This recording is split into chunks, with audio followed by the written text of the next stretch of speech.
The information in this podcast is for general informational and educational purposes only. Whilst we love unpacking psychology research and evidence-based insights to support well-being, this podcast is not a substitute for personal mental health care or therapy with a qualified practitioner. Nothing we say should be taken as individualised advice. If anything you hear brings up concerns for you, we strongly encourage you to speak with your GP, psychologist, or another qualified health professional. You deserve support that's tailored to you. We would like to acknowledge and pay our respects to the traditional owners of the unceded lands of the Kulin Nation, on which this podcast is recorded. We acknowledge their rich history and honour the ongoing connection to land, waters, culture, and community.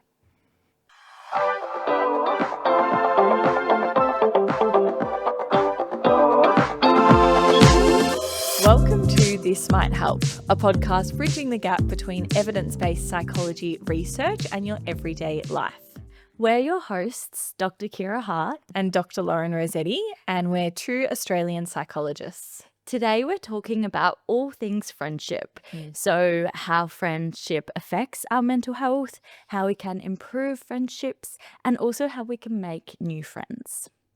But before we get into today's episode, let's start off with our wellbeing wins and wobbles of the week. Tell me, Lauren, how was your week? My week was pretty good. My well-being win is like something slightly random. So sometimes I go through these phases where I'm like walking in the park or I'm walking to work and I'm like noticing all of the trees and things around me. And I'm like thinking about how beautiful everything is. And just, I don't know, kind of getting like a wholesome dopamine hit of like gratefulness for my surroundings. That's so rogue. So beautiful though. But I had one of those weeks, I think, where I was like noticing all the lovely things, like walking to work thinking, wow, the trees are so pretty. And the I saw like a rainbow that went kind of all the way. I could see both ends pretty much. Like it was a full giant rainbow. And yeah, I was just appreciating nature, I think, this week. So that's my well-being win. That is also so wholesome. But my well-being wobble is that I didn't have any meal prep. Like this is a very basic well-being wobble, but I didn't have any meal prep for the week. And so I bought lunch every day, which is not particularly financially savvy. No. Although I will say that I made pretty good choices in my food purchases and I did get to eat fishbowl twice. I was thinking fishbowl. Yeah, and I love fishbowl. So that was also like a well-being wobble, but kind of like a little bit of a win. That's a huge win. Yeah, having fishbowl for lunch. Yeah, twice. Yeah. So good.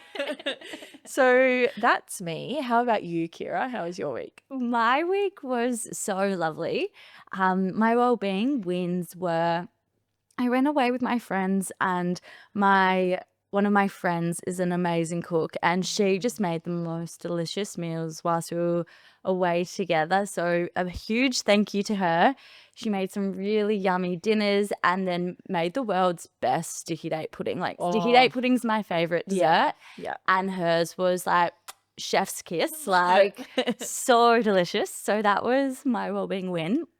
My well-being wobble, which apologies in advance to the listeners, you might have to put up with me coughing throughout this episode because I'm quite unwell. I'm quite sick. My throat really, really hurts. I had some cold and flu tablets this morning. Yeah. But yes, apologies if you hear me just having a cough on mic. Yeah. We'll try to edit that out.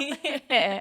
That's not good. That's not what you want. Definitely a little bit of a wobble. Yes. Today's episode is all about friendships, like we said, and I think to get us started, it's helpful to, I guess, touch on our experience with friendships and how that's changed over time. So I think for me, I'm quite a extroverted or like a very socially driven person. Like I think naturally I really like kind of chatting. We get it, you're popular. No, but you can't shut me up half of the time. Or actually, I'd probably say like 99% of the time. For anyone that knows me, I will talk to a fault. So I Yes. think that has maybe helped with the friendship forming over the years. Probably not helped in some parts, but Yeah. I think that's kind of my natural setting.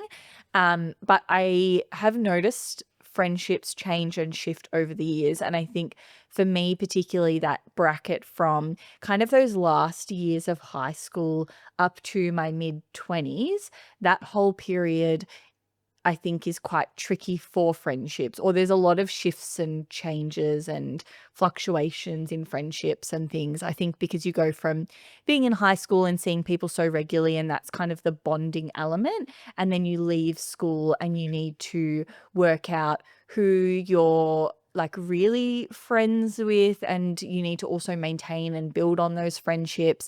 And then people have all these like big life changes and things that happen. So I think for me, that's what I noticed across those years. But I found in the last few years, particularly, that my friendships have strengthened, or I've kind of established more of like solid, consistent friendships. And I think that's come with just being like slightly older than that earlier phase. Yeah. And also from like knowing kind of how to maintain my friendships a bit more, like those regular check-ins and kind of building friendships around shared experiences and having that and finding kind of really close friends off of experiences that link us, like things that we both really like. So that's, yeah, I think that's kind of been the experience for me. How about for you?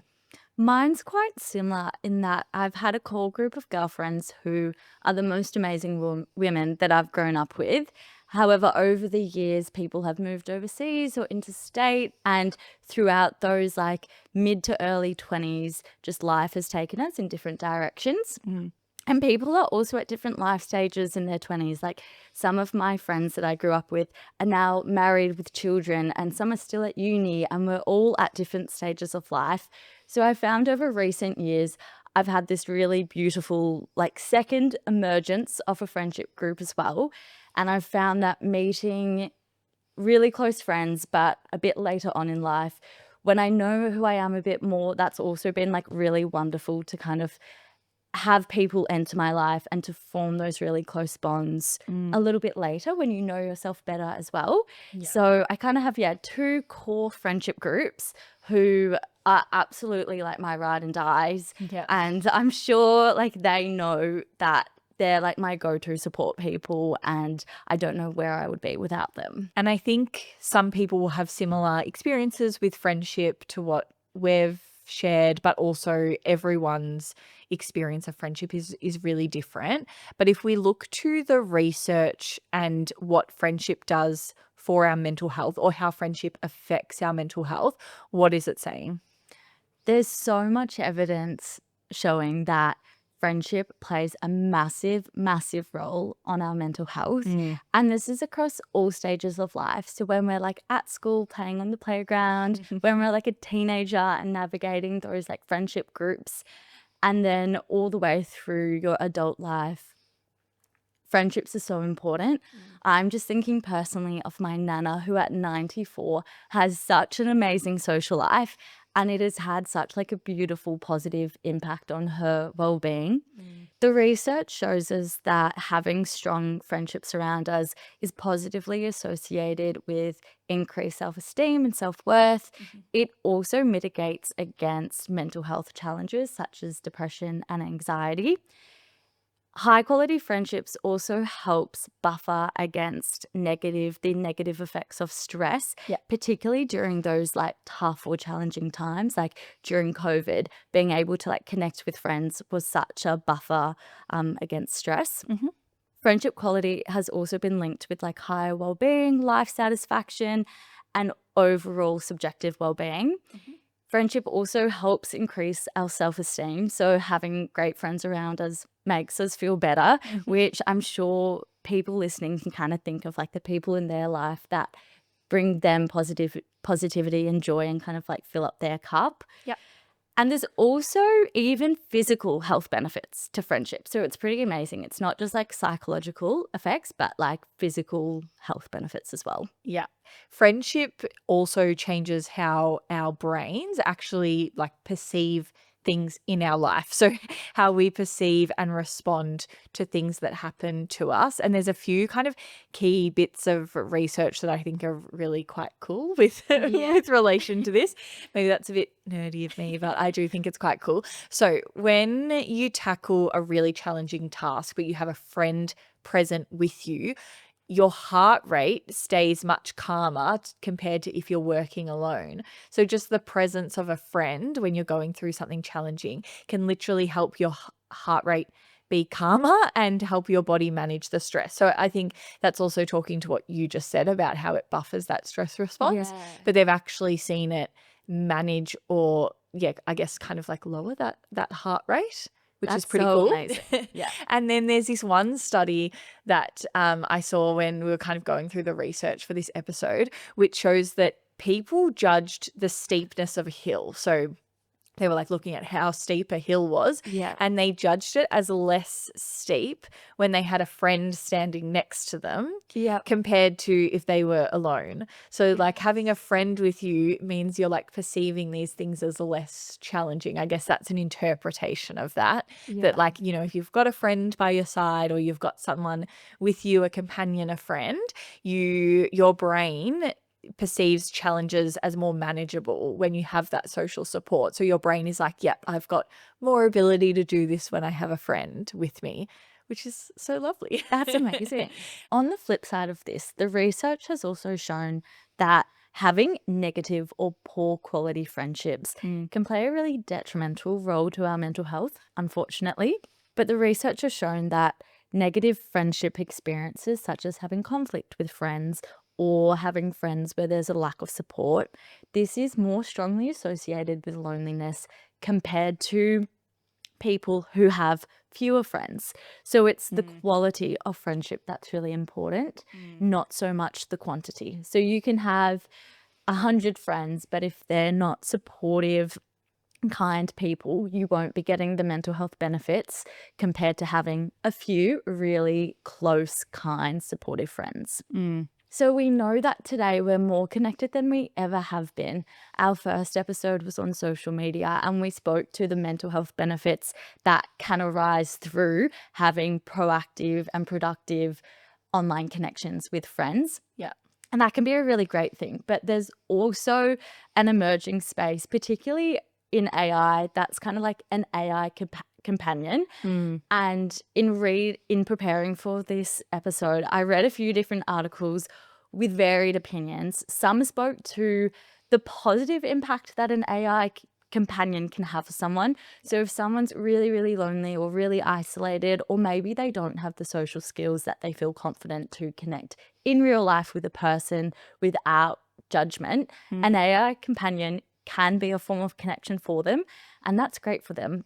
However, it would be remiss to think that AI is solving the loneliness epidemic. Yeah. We know that people are more lonely now than they ever have been before. Well, that's what the research says. Yeah. And even in Australia particularly, it's, I think, around 1 in 3 Australians reporting feeling lonely. But we're seeing this increase with young people, particularly aged like 15 to 24, where they're experiencing the highest rates of loneliness. And it's even higher than the kind of seniors or like older adults age bracket, which I think that's shifted over time. So now we're seeing these young people and those that are particularly linked in with tech, that we're seeing that rise in loneliness, and that is thought to, I guess, be related with like increased social media use and that as well, which kind of speaks to what you were talking about. Yeah, because at the end of the day, those digital friends or our AI companions speaking to a chatbot, it's not the same as having that real world connection where there is that back and forth reciprocity. And it almost prevents us from getting out in the real world and making those real connections. And can you tell me a bit, so with like the AI companion element, that's like an AI chat person or AI Yes. chatbot is a Yes, better term. there's so many companies out there who are launching or who already have launched like AI platforms specifically for an AI companion. So one of them is called Character AI, and you jump onto that platform and you speak to your character or your AI companion. And there's a whole range of different platforms out there that are doing this. Yeah. And so it's like having that back and forth kind of chat, but with Yes. AI. Yeah. And so seeking out that social connection, but through an AI platform. Yes. And I think we know that, like we spoke about in our first episode, that when we are using things like this, or even I think what can happen with kind of scrolling on social media, is you're seeing people or you're getting responses or seeing content that involves real people. So I guess this is more for the social media use, obviously, rather than the AI. But if you're seeing lots of content and people doing things, you might feel like you're getting some of that social input or interaction, like you're consuming things from other people. Yes. But when you step away, you haven't really filled up the social cup. Like you've not No. engaged in your real life with your real friendships or connections, or the people that can really be there to support you when you need that help. And sometimes it's that time, I guess, this increased time with tech in a way that's not reaching out to your true kind of friendships, that is taking away from like the depth of friendships and maybe contributing to the loneliness as well. Definitely. It's also not just about having these very close friendships or a close group of friends, although we know from the research that that is very beneficial for mental health and well-being. But for people that are feeling quite isolated or like they don't yet have that group of friends, small social interactions in our daily lives can be really, really helpful. So things like having walking past someone and smiling or saying hello. Chatting to the barista at your local coffee shop. Exactly. Or a person you see at work regularly, or you see, in passing, but you've seen them more often. Having a bit more of a social connection with them. So maybe asking a question or sharing something you've done in your day, but those little social interactions, whether they're with strangers or acquaintances, they also are beneficial for our mental health. So yeah, it's even those, I guess, little hellos or acknowledgements, they can build up or boost that kind of feeling of social connection. And that can also then snowball into, I guess, having more confidence to build and deepen a friendship just by increasing that frequency of chatting to people, even if they're strangers. So for our existing friendships, or to deepen those connections of those more casual acquaintances, what can we do, or what does the evidence say about how to be a good friend? There is a video I watched and I kind of love this channel. So this is a little recommendation as well. So people will know like TED or TED Talks, TEDx. They've got like a lot of different challenges. They've got a lot of different channels. Yeah. And they do video content or like presentations from experts in different areas or people with like experience in a topic. It's really wide ranging, but they have this YouTube channel, and I think it's on their website as well, called TED Ed, like education. So TED Ed, and they do short video clips about a topic, and they kind of bring research and other resources together to kind of do these videos, and they're really good little snippets of information. So I would recommend. And they have one on how to be a good friend, very topical, and it highlights a few of these key principles. And some of the strategies they speak to really, they obviously align well with the research and came up in the other investigating or research we did for the episode.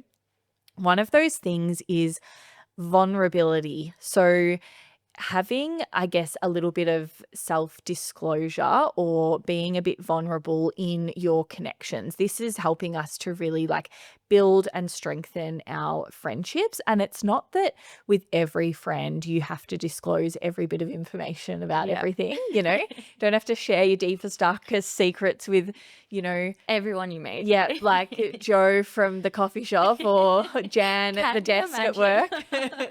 You don't have to tell them like these particularly deep, dark secrets, but it's just having a little bit more vulnerability or disclosure of things that are personal to you. So it might be saying something you like or sharing, just something you did on the weekend. Those little bits and pieces add up into helping to deepen a friendship connection. I like that, not keeping things surface level, but going a little bit deeper. Yeah. And it will allow other people to feel like they can also share that information with you. Yes. And I guess it's trying to be vulnerable over having that fear or pressure of needing to make a good impression at the forefront. So sometimes when we're in social interactions or we're talking with a friend, we're really kind of thinking about how do I look or sound or how am I presenting in the moment, rather than thinking I'm going to try and be myself and I'm sharing this information. And so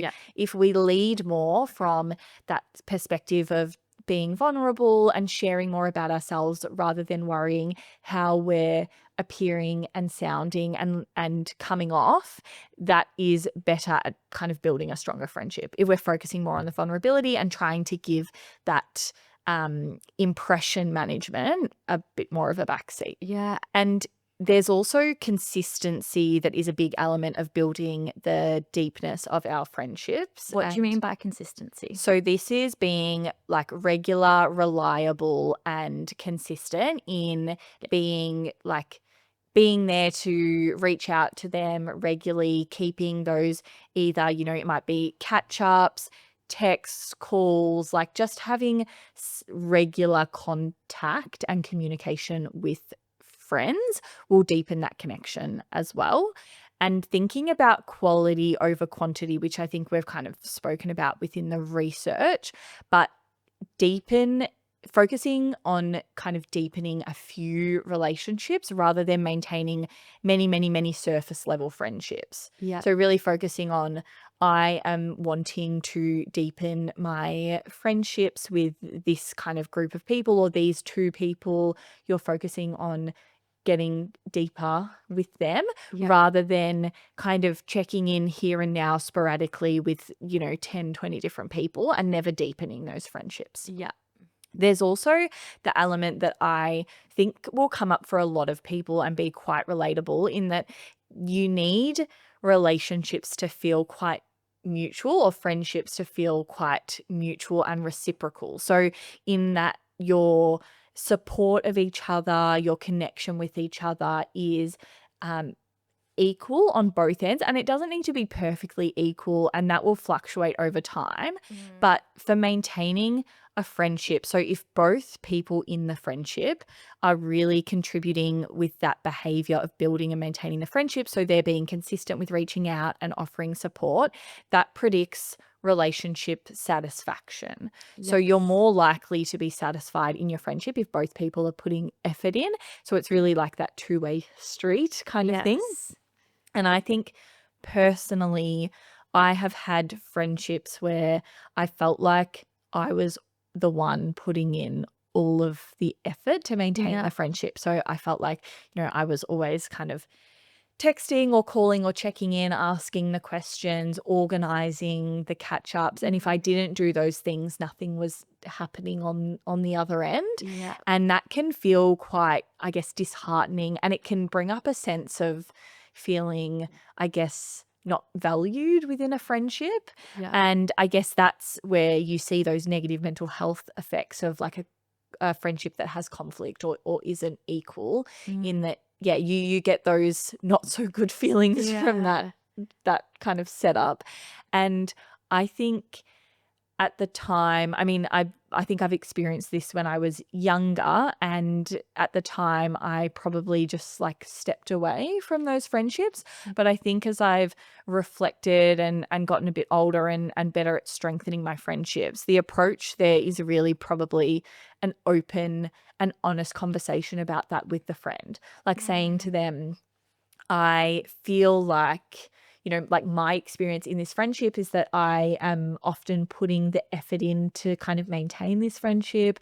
I feel like I'm the one that's reaching out regularly Yeah. and putting in the effort to organize catch-ups. What's your perception of this? Like, I would like to maintain and grow this friendship, but I feel like we need to be kind of equal in how we're contributing to the friendship. And I think, sometimes it might be that the friendship's just not really a good fit, Yeah. and that's okay. Like, that will happen. Friendships will drift and grow apart, and people will go in different directions. But also it might be that that friend is, there's a lot going on for them, or Yeah. there's stuff happening and they can't offer the same support and stuff in the moment, but you don't know if there isn't that that communication. Yes, Yeah. exactly. If we're considering what factors are important to deepen friendships, being open is such a big one. Being able to be vulnerable and self disclose when you are feeling upset, we understand that's a difficult thing to do, and sometimes it might be a scary thing to do, Mm. but that builds emotional intimacy when you can have those difficult conversations with people. Yeah. Another factor beyond openness, which is important to have those deep friendships, is having positive regard for your friends. So being able to celebrate their wins and have joyous moments with them, being cheerful with them and having fun times with them. That's such a fundamental, amazing aspect of friendships. Also, supportiveness, being able to show that mutual support for your friends whilst they're having a difficult time or whilst you're having a difficult time, being able to offer help and to be there for someone.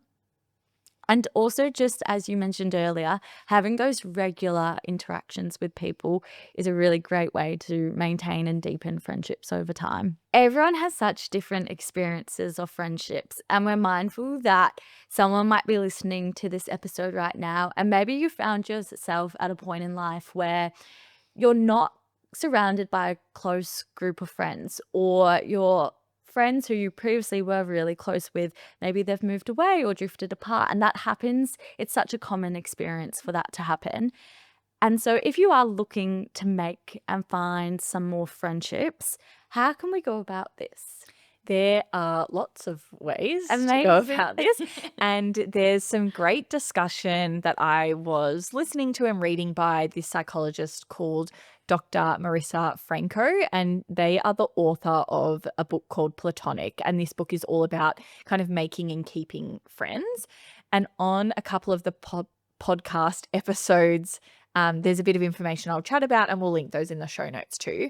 But there is research on this thing called the liking gap.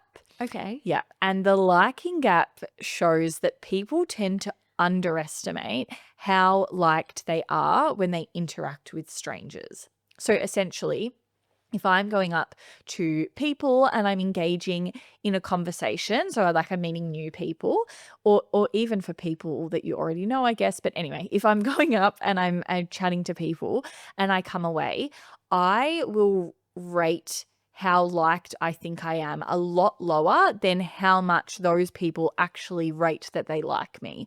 So essentially, you perceive that you're a lot less likable than the people that are interacting with you. So Yeah. they, are likely enjoying the interaction and liking getting to know you, but you can think, oh, I didn't come off well in that situation, or they don't like me. Like, we have that tendency to view ourselves in that way. Yeah. But when people are told to assume already that others like them, so if you're told you're going into a scenario and these people, they like you, they already like you, and you're going to come in with that kind of perception, you actually tend to become warmer and more friendly. So you can be Yes. warmer and friendlier in these interactions, and that I find even just kind of a quite powerful thing to think about before you're having interactions with new people. Like, go in Yes. with the thought, these people already like me, like they've got good thoughts about me. My impression, like your impression of how liked you are, is going to be lower than what it actually is from other people. Yeah. And if you go in thinking already, like, they like me and this is going to be a good interaction, you're more likely to be warmer and friendlier, and that's going to make the interaction better for everyone. I remember before I started a new job a few years ago, this actually happened to me. So one of a colleague who was already working at the place I was starting. She reached out to me and was like, let's get a coffee. I'm so excited to meet you. And when I met her for coffee, she was telling me about how everyone was so excited to meet me. And suddenly, like, all my fears and nerves about starting at this new place of work vanished. And I was like, oh, okay. I was really excited about it. And I think it really helped, like, boost my confidence and make me feel more self assured in the role. Whether it was true or not, I don't know. But just having her say, like, oh, yeah, everyone's really excited to meet you. We can't wait for you to start, was just like such a lovely experience and really like shifted my mindset. Yeah, and that speaks to the thing we were chatting about before with those thoughts in your brain when you're meeting someone and chatting. And if you're thinking about internally, how am I coming off? What impression am I making? Do they like me? It's harder to form those more authentic connections with someone because you're really in your head. So that's a really lovely way. I mean, I hope everyone gets the experience of their colleague being like, everyone is so excited to meet Yeah. you, but you can imagine that anyway in your mind Yes. that everyone is saying that. Yeah. And there are a few things that research also shows about building new friendships. So there's this mere exposure effect. And this exposure effect is really just about being exposed to people regularly or around kind of a shared experience that will form and build friendships. So for example, if you are regularly seeing someone in a setting, so it might be that you've joined a particular gym class or a club, like a book club or something like that, if you're regularly seeing people, like, once a week, once a fortnight over a period of time, that proximity and exposure to those people makes you more likely to build friendships with others. So it's that regular contact and exposure with people. And then also, if that's around a shared interest or a value, that also really builds on that friendship as well, because you're able to, I guess, like, that's a topic to chat about. It's something to also, yeah, I guess just share that experience and interest. And then, like we talked about before with building deeper friendships about being vulnerable, that also helps in just forming new friendships. If you share something about yourself, you ask a question, or if you just provide these small elements of vulnerability, and like we mentioned before, it doesn't need to be these huge things, but just little bits here and there, that does also help with forming new friendships. And then showing up reliably. So I think, with this overall, it's a lot of the things that deepen our friendships. If they already exist, they also help us to build new friendships. But an element I think that is a little bit unique is that you want to build momentum with those regular exposures to people. So like seeing them in a setting regularly where something like a club comes into kind of play here. And for me, personally, I've seen this so much with my book club, which I think I spoke about in another episode as well. But this is like one of the most wholesome friendship things that I have experienced, where in this book club that I have with a very close friend, we kind of have co-started and host this book club. And because of that, because it's kind of been the two of us that have brought lots of different people together, it's meant that there's a huge variety of friends and people in this book club. So lots of people in very different jobs, very different stages of life, different experiences. They're friends of friends of friends, and it's kind of grown, and I have become good friends with people I never knew before just from that regular exposure. So, it's a once a month thing, but seeing these people once a month over a longer period of time Yeah. means that I've had the opportunity to chat with them and to share some things about myself. They've shared things about themselves, and we've built that also on like a common interest being, reading and the books that we're chatting about. And then also it's strengthened existing friendships I had from either like, close friends or friends that I had from a long time ago where we've reconnected over like being in this book club. And that has really strengthened those friendships for me just by, really by the regular like the regular activity, just that I see them often Yeah. and that we can then connect between that time. So like we might message or the group will message and that keeps it connected from month to month. But those social opportunities are just, I think, so valuable in building and forming new friendships. That book club example is such a beautiful example of like bringing people together and forming friends. Yeah, it's a well-being win always for me, we could say. Now, what can you and I and the listeners actually do this week to strengthen or maintain our friendships? One thing to do is to check in with your current friendships, considering those factors we spoke about earlier about having positive regard for your friends, being supportive, having those open conversations, and that regular interaction. Understandably, it's hard to see people face to face frequently, but even like interaction over phone or text messenger or whatever platform you might be using, just that regular contact. And if you haven't heard from someone in a while, why don't you reach out to them and connect with them, send them a text, ask to catch up, and facilitate that connection?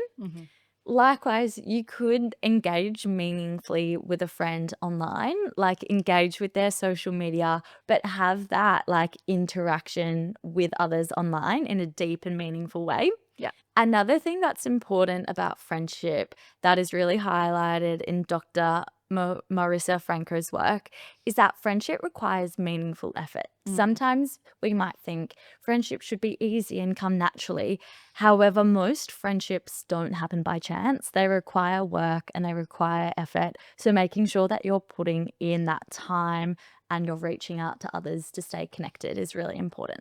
Yeah, absolutely. And I think for me, when I got really, really busy or I think I'm still really, really busy, but in times that have been exceptionally busier, and when I found it particularly hard to consistently catch up with people or like find the time to reply to lots of messages and things like that, I have been, and I'm sorry to my friends that I normally do this to because I know I didn't do it this week and then they've probably missed it on a couple of weeks. But anyway, the premise stands as something helpful.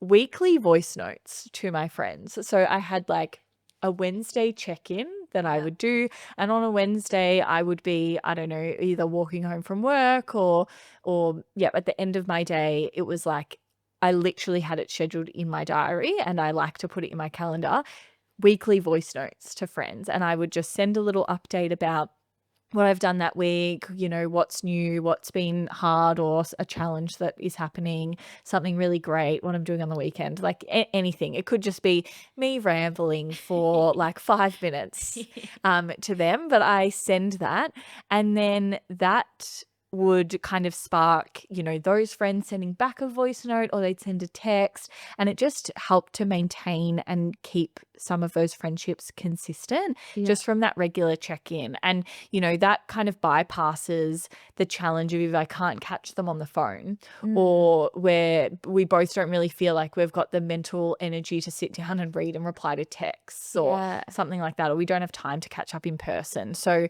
the little weekly voice notes is something I'm an advocate for. Send a little voice note this week to a friend. I'll send you one, Kira. Just in case you didn't spend enough time with me already, I'm going to send you a little voice note. Thank you. I can't wait to receive it.